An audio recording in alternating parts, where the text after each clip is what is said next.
We begin with breaking news out of Afghanistan, where Taliban forces now say they've taken complete control of the Panjshir Valley, the only region that had been resisting their rule. Battles have been raging for days in the mountainous area north of the capital, Kabul. Well, let's speak to Charles Stratford. He joins us live from Kabul. Charlie, so the Taliban have made this claim before, haven't they? Only for it to be refuted by the armed resistance. What more can you tell us? That's right, Darren, but this time it does seem to be different. This is an official statement made by the official spokesperson for the Taliban, Zabihullah Mujahid. He released a statement to a local TV station a couple of hours ago. I'll read that statement out. He said, "By the grace of God the Almighty and the support of the nation, final efforts for the full security of the nation have borne fruit, and we have fully captured the entire province of Panjshir." Now, this comes a few hours after last night we had a Facebook statement made by the leader of the NRF, Ahmad Massoud. As you say, after days of fighting, Massoud saying that he wanted to negotiate with the Taliban. He wanted to stop the fighting and talk. We know that there had been days of failed negotiations, and that's what obviously sparked this battle. So this time it does seem to be different. Also, interestingly, Zabihullah Mujahid has tweeted in the last few minutes, we understand. He says that in that tweet, Panjshir province was the last nest of the enemy and it has been conquered completely.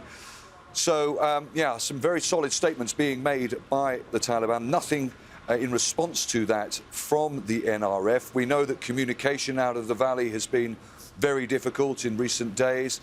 All telecommunication has been blocked by the Taliban, electricity too. But if indeed this is fact, then it is unequivocally a historical moment for the Taliban, because of course they never managed to control that valley ever, and nor of course did the Soviets during the 1980s. And it seems increasingly likely that despite some very ardent statements that have been made in the last few days by the NRF that they will continue to resist, that this time it may all be over. And of course there are huge concerns for what's estimated to be 150 to 200,000 civilians living inside the Panjshir Valley, mainly of the ethnic Tajik community in Afghanistan, a community that represents about a quarter of the population. Of course there have been big questions about how the Taliban will form a new government with these with this fighting going on in the Panjshir Valley. Now, if this is over, one would think that it gives them a better chance of finally releasing some more solid information, at least, on what this government could look like. But of course, it is going to have to include, if they stick to their promises, the Taliban that is, it will have to include representatives from the Tajik community, it being so large.